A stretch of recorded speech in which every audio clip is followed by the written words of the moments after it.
오늘은 마태복음 14장 34절에서 36절을 보겠습니다. 예수님의 옷자락. 세례 요한의 죽음에 이어서 오병이어의 기적과 무리를 걷는 예수님의 모습을 통하여 독자들에게 전하고 있는 말씀은 율법의 시대인 구약이 지나가고 복음의 시대가 되면 예수님의 살갑이인 복음의 말씀을 자신의 백성에게 먹여주시고 예수님이 찾아오셔서 복음을 알지 못해 물에 빠져 죽어가는 자신의 백성의 손을 잡아 구원의 방주에 오름으로 심판을 받지 않게 되었다는 것을 알게 되고 곧 복음을 깨닫게 하심으로 예수님은 하나님의 아들이라 시인하게 된다는 것으로 예수님을 입으로 구주라 시인하게 하시고 구원해 주신다는 말씀입니다. 이 말씀에 이어 본문에서 예수님의 옷자락을 만짐으로 많은 병자들을 고쳐주셨는데 예수님의 옷의 의미는 무엇인지 알아봅니다. 본문 34절에서 36절을 보면 마태복음 14장 34절 게네사렛에서 병자들을 고치시다. 그들이 건너가 게네사렛 땅에 이르리니 제자들이 밤새워 노를 저었지만 풍랑을 만나 건너지 못했던 바다를 예수님이 배에 오르시자 바다를 건너 게네사렛 땅에 이르렀다는 것입니다. 마태복음 14장 35절 그곳 사람들이 예수이신 줄을 알고 그 근방에 두루 통지하여 모든 병자를 예수께 데리고 와서 그 근방에 두루 통지한다는 것은 많은 병자들을 고쳐주신 예수님을 근방에 두루 알렸다는 것입니다. 여기서 병자는 육적인 병자를 말하고 있지만 영적인 병에 걸려 예수님을 영접하지 못하는 자들을 상징적으로 말씀하고 있는 것입니다. 그래서 모든 병자를 예수께 데리고 왔다는 것은 복음을 깨달은 자들이 예수님을 모르는 자들에게 복음을 전하여 예수님께 데리고 왔다는 뜻입니다. 지금으로 말하면 복음을 전해 전도해서 복음만 전하는 교회에 출석하게 했다는 뜻입니다. 마태복음 14장 36절 다만 예수의 옷자락에라도 손을 대게 하시기를 간구하니 손을 대는 자는 다 나음을 얻으니라. 모든 병자들이 와서 예수의 옷자락에 손을 대기를 간구하여 손을 대는 자는 다 나음을 얻었다는 것입니다. 예수님의 옷자락에 손을 대어 나음을 얻은 여자가 있었는데 12의 혈류증을 앓고 있는 여자가 예수의 옷자락에 손을 대니 구원을 받았다고 마태복음 9장 22절에 말합니다. 마태복음 9장 22절 예수께서 돌이켜 그를 보시고 이르시되 따라 안심하라 내 믿음이 너를 구원하였다 하시니 여자가 그 즉시 구원을 받으니라. 이 말씀은 레위기 15장에서 혈류병 환자가 정결케 되는 방법에 대하여 말씀하고 있었던 것을 알고 있는 혈류병 여자가 예수님의 옷자락을 만짐으로 구원을 받는 것입니다. 그럼 레위기 15장 14절에서 15절을 보면 레위기 15장 14절 여덟째 날에 산비둘기 2마리나 집비둘기 새끼 2마리를 자기를 위하여 가져다가 회막문 여호와 앞으로 가서 제사장에게 줄 것이요. 여덟째 날은 예수님이 죽으시고 부활하신 날로 율법의 시대가 끝나고 복음의 시대가 되었다는 의미이며 또 여덟째 날은 난지 8일 만에 할례를 받은 날로 성령님이 오심으로 마음의 할례를 받고 복음을 깨달아 죄사함을 받고 새로운 피조물이 되어 하나님 백성이 되는 날입니다. 그럼 여덟째 날에 산비둘기나 집비둘기 새끼 2마리로 어떻게 하라는 것일까? 레위기 15장 15절 제사장은 그 한 마리는 속죄제로 다른 한 마리는 번제로 드려 그의 유출병으로 말미암아 여호와 앞에서 속죄할지니라. 유출병에 걸린 자는 속죄제와 번제를 드리라는 것입니다. 번제는 우리의 모든 죄를 지고 대속제물로 십자가에서 죽으시는 예수님을 말하고 속죄제는 나의 모든 죄를 지고 십자가에서 죽으신 예수님에 대하여 아는 것을 말합니다. 이렇게 유출병 환자가 여덟째 날에 산비둘기나 집비둘기 새끼 2마리로 속죄제와 번제를 드리는 것은 예수님이 죽으시고 부활하신 후 성령님이 오셔서 예수님이 우리의 죄를 사하여 주셨다는 복음의 말씀을 알고 깨닫게 하심으로 구원을 받게 된다는 뜻입니다. 그래서 혈류병 여자는 번제와 속죄 제물이 되시기 위하여 오신 예수님을 알고 예수님의 옷자락에 손을 대어 구원을 받은 것입니다. 그렇다면 오늘 본문의 많은 병자들이 혈류병 여자처럼 예수님의 옷자락에 손을 대는 모든 병자는 병이 나음을 얻게 되었다고 말하는데, 예수님이 입고 계시는 옷의 비밀은 무엇인가? 예수님이 입고 계시는 옷의 비밀을 알기 위하여 출애굽기 28장 31절에서 35절을 보는데, 출애굽기 28장은 제사장들이 입는 옷을 만드는 방법을 설명하고 있고, 예수님은 우리의 대제사장으로 오신 분이며 성막에서 일하던 제사장은 예수님이 행하실 모형과 그림자라 성경은 말합니다. 먼저 히브리서 8장 1절에서 5절을 보면, 히브리서 8장 1절 새 언약의 대제사장, 지금 우리가 하는 말의 요점은 이러한 대제사장이 우리에게 있다는 것이라. 그는 하늘에서 지극히 크신 이의 보좌 우편에 앉으셨으니, 죽으시고 부활하셔서 하나님 우편에 앉으신 예수님이 우리의 대제사장이라는 것입니다. 히브리서 8장 2절 성소와 참 장막에서 섬기는 이시라. 이 장막은 주께서 세우신 것이요 사람이 세우신 것이 아니니라.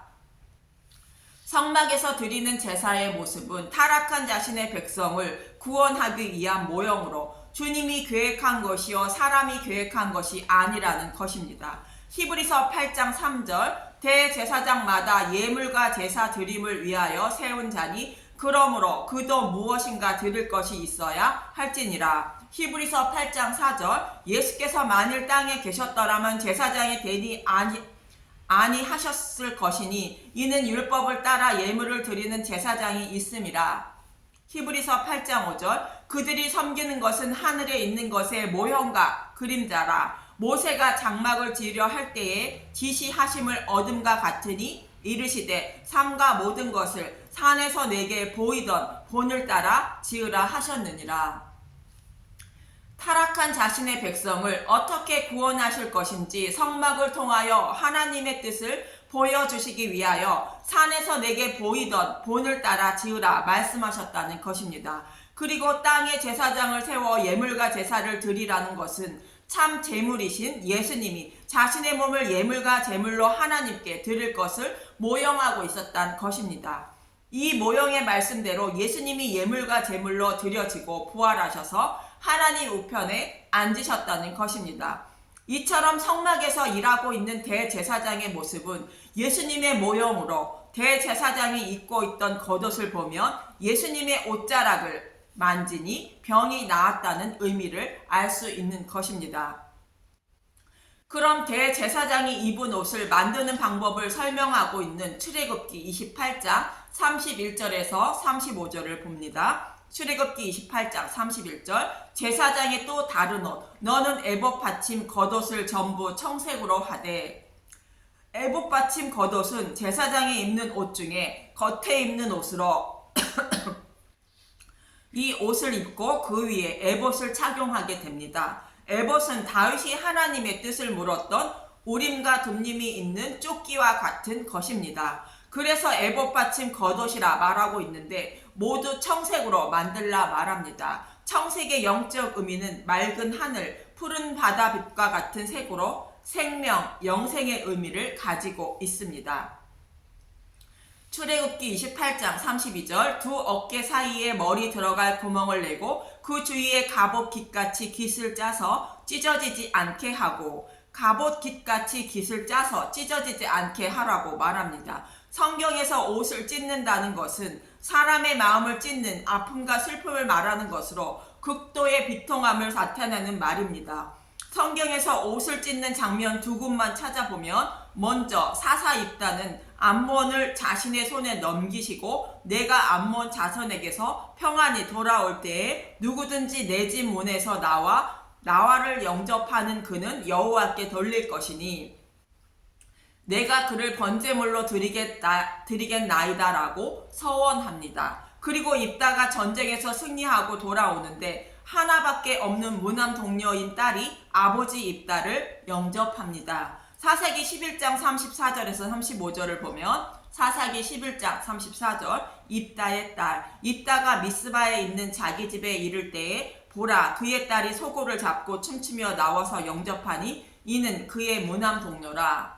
사사기 11장 35절 입다가 이를 보고 자기 옷을 찢으며 이르되 어찌할꼬 내 딸이여 너는 나를 참담하게 하는 자여 너는 나를 괴롭게 하는 자 중에 하나로다. 내가 여호와를 향하여 입을 열었으니 능히 돌이키지 못하리로다 하니 이렇게 아들도 없는 하나밖에 없는 딸을 번제로 드려야 하는 입다의 비통함을 나타낼 때에 자기 옷을 찢는 모습으로 말하고 있는 것입니다. 다음은 대사장 아론의 모습으로 나답과 아비오가 다른 불을 들여 죽임을 당했을 때 모세는 아론과 그의 아들들에게 이렇게 말합니다. 레위기 10장 6절 모세가 아론과 그의 아들 엘르아살과 이다말에게 이르되 너희는 머리를 풀거나 옷을 찢지 말라. 그리하여 너희가 죽음을 면하고 여호와의 진노가 온 회중의 비침을 면하게 하라. 오직 너희 형제 이스라엘 온 족속은 여호와께서 치신 불로 말미암아 슬퍼할 것이니라.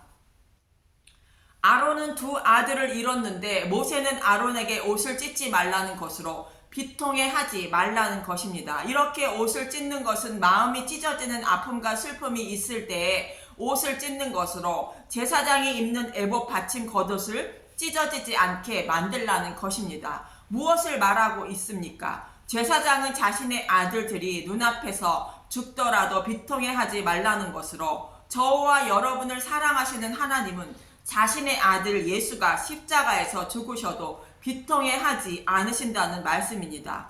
자신의 아들을 십자가에 내어 주시는 일은 마음이 극도로 아프고 슬퍼서 비통해할 일이지만 그 일은 사랑하는 자신의 또 다른 아들들의 생명을 살리는 일이므로 아파하거나 슬퍼하지 않으신다는 것을 말씀하고 있는 것입니다. 하나님은 예수님의 생명보다 저와 여러분의 생명을 더 소중히 여기신다는 말씀으로 자신의 목숨보다 저와 여러분을 더 사랑하시고 소중히 여기신다는 뜻입니다. 그래서 하나님은 예수님을 십자가에 내어주셔도 비통해하지 않으신다는 말씀인 것입니다. 이러한 하나님의 마음을 여러분은 아십니까?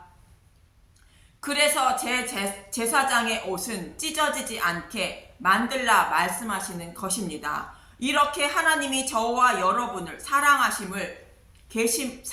계심을 잊지 마시기 바랍니다. 그래서 레위기 21장 10절은 관유로 기름을 받은 대제사장은 그의 옷을 찢지 말라 말씀하고 있는 것입니다. 레위기 21장 10절 자기의 형제 중 관유로 부음을 받고 위임되어 그 예복을 입은 대제사장은 그의 머리를 풀지 말며 그의 옷을 찢지 말며.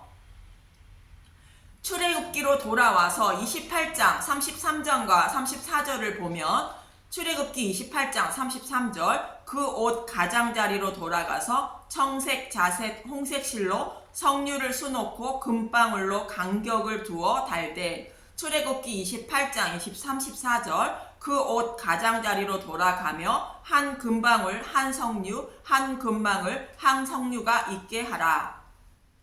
청색, 자색, 홍색 실로 석류를 수놓으라 말하는데 먼저 영적인 의미를 알아보면 청색은 맑은 하늘 같은 빛깔로 하늘을 상징하는 것으로 생명, 영생의 의미를 가지고 있고 자색은 보라보다 붉은색을 더 많이 띠는데 임금이 신하들로부터 할애를 받을 때에 입는 붉은 빛의 예복으로 왕권을 상징하는 색입니다.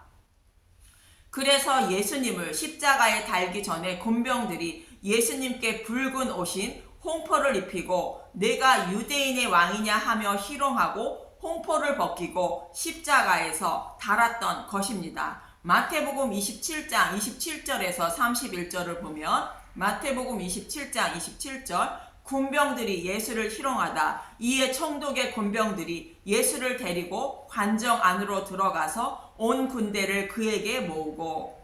마태복음 27장 28절 그의 옷을 벗기고 홍포를 입히며 마태복음 27장 29절 가시관을 엮어 그 머리에 씌우고 갈대를 그 오른손에 들리고 그 앞에서 무릎을 꿇고 희롱하여 이르되 유대인의 왕이여 평안할지어다 하며 마태복음 27장 30절 그에게 침 뱉고 갈대를 빼앗아 그의 머리를 치더라.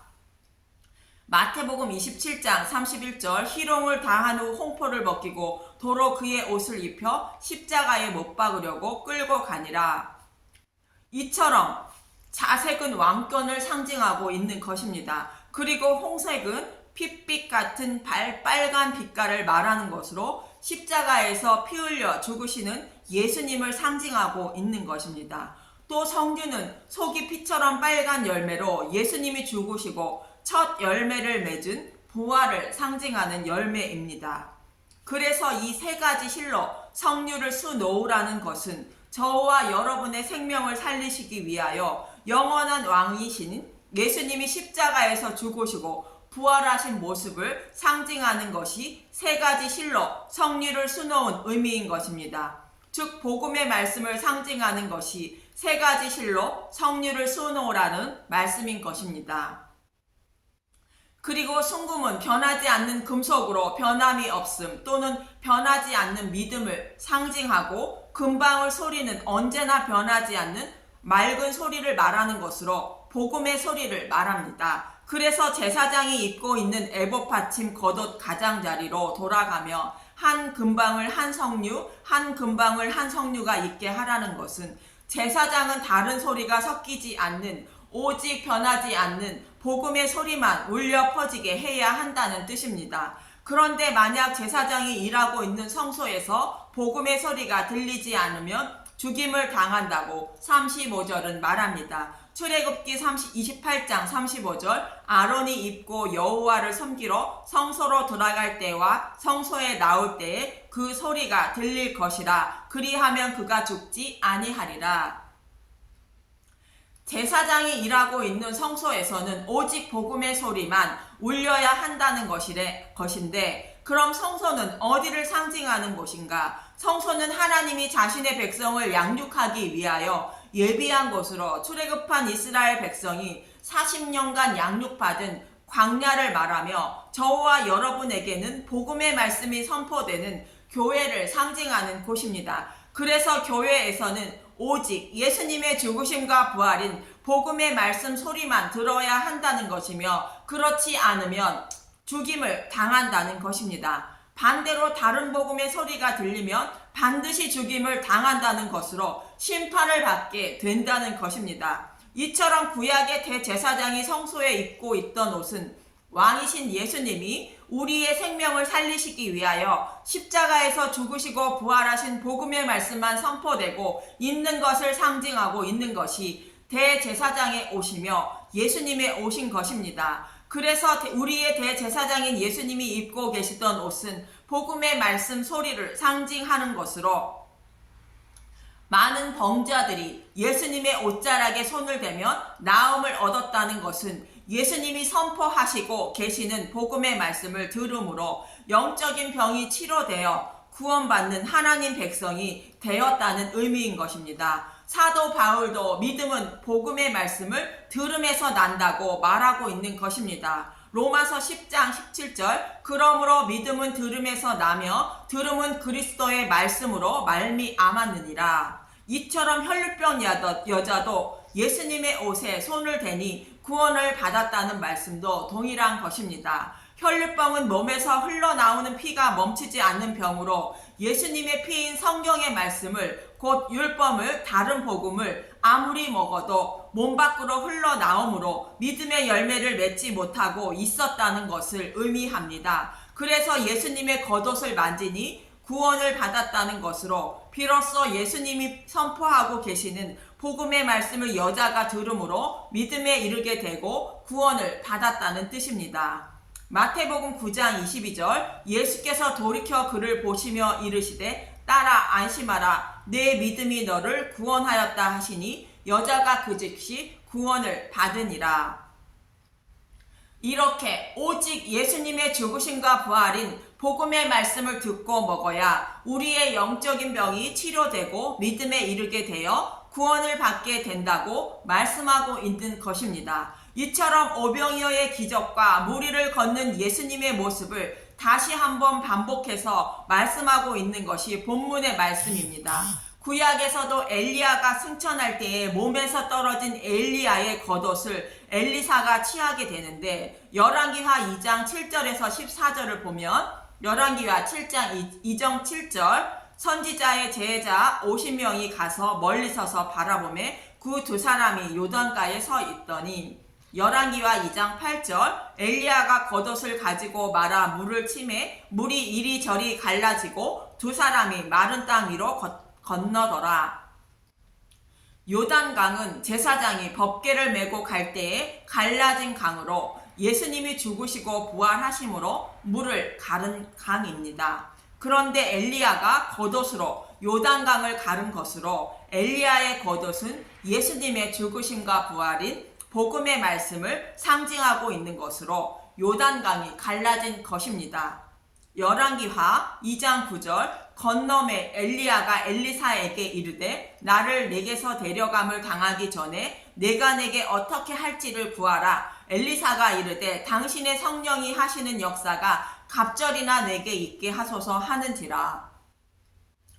성령이 하시는 사역은 예수님의 죽으심과 부활을 증거하시는 것으로 엘리사도 복음을 알고 깨닫게 해달라는 것입니다. 열왕기하 2장 10절, 이르되 내가 어려운 일을 구하는도다. 그러나 나를 내게서 데려가시는 것을 내가 보면 그 일이 내게 이루어지려니와 그렇지 아니하면 이루어지지 아니하리라 하고, 엘리야가 승천하는 모습을 바라보면 그 뜻이 이루어진다는 것으로 예수님의 죽으심과 부활을 바라보면 성령이 하시는 역사가 갑절이나 이루어진다는 것으로 성경의 말씀을 통하여 오직 예수님의 죽으심과 부활을 바라본다면 복음의 말씀을 알고 깨닫게 되고 엘리야처럼 성령의 역사가 있게 된다는 것입니다. 믿음에 이르게 되고 요단강을 가르게 된다는 것입니다. 열왕기하 2장 11절, 두 사람이 길을 가며 말하더니 불수레와 불말들이 두 사람을 갈라놓고 엘리야가 해오리 바람으로 하늘로 올라가더라. 열왕기하 2장 12절, 엘리사가 보고 소리 지르되 내 아버지여 내 아버지여 이스라엘의 병거와 그 마병이여 하더니 다시 보이지 아니하는지라. 이에 엘리사가 자기의 옷을 잡아 둘로 찢고, 열왕기하 2장 13절, 엘리야의 몸에서 떨어진 겉옷을 주워 가지고 돌아와 요단 언덕에 서서. 엘리야의 승천은 예수님의 죽으심과 부활 승천을 상징하며 엘리야의 몸에서 떨어진 겉옷은 예수님이 입고 계시던 옷을 군병들이 제비벗은 옷으로 복음을 말합니다. 그래서 엘리사가 자기 옷을 찢는 것은 그동안 입고 있던 복음을 모르는 율법의 옷을 찢고 엘리사가 승천할 모습을 볼 때에 엘리야의 몸에서 떨어진 옷인 복음의 옷을 취하게 된 것입니다. 그랬더니 복음으로만 갈라지는 강인 요단강을 엘리사도 가르게 된 것입니다. 열왕기하 2장 14절, 엘리야의 몸에서 떨어진 그의 겉옷을 가지고 물을 치며 이르되 엘리야의 하나님 여호와는 어디 계시니까 하고 그도 물을 치매 물이 이리저리 갈라지고 엘리사가 건너니라. 엘리야의 승천을 예수님의 죽으심과 부활을 가만히 지켜보았더니 엘리야의 몸에서 떨어진 옷을 취한 것으로 복음의 말씀을 알고 깨달아 믿음에 이르게 되었다는 것입니다. 이처럼 예수님의 옷은 복음의 말씀을 상징하는 것으로 여러 가지 영적인 병에 걸려 믿음에 이르지 못하는 사람들이 복음의 말씀을 듣고 믿음에 이르게 되었다는 뜻으로 각종 병이 나음을 얻게 되었다고 말하고 있는 것입니다. 그래서 오병이의 기적인 복음의 말씀을 먹어야 예수님이 찾아오시고 다른 복음에 흔들리지 않는 믿음에 이르게 된다는 말씀입니다. 저와 여러분도 오직 누룩이 없는 복음의 말씀만 듣고 먹기 위하여 예수님의 옷자락에 손을 대어 모든 병이 고침을 받아 구원에 이르시길 간절히 소망하며 기도합니다. 감사합니다.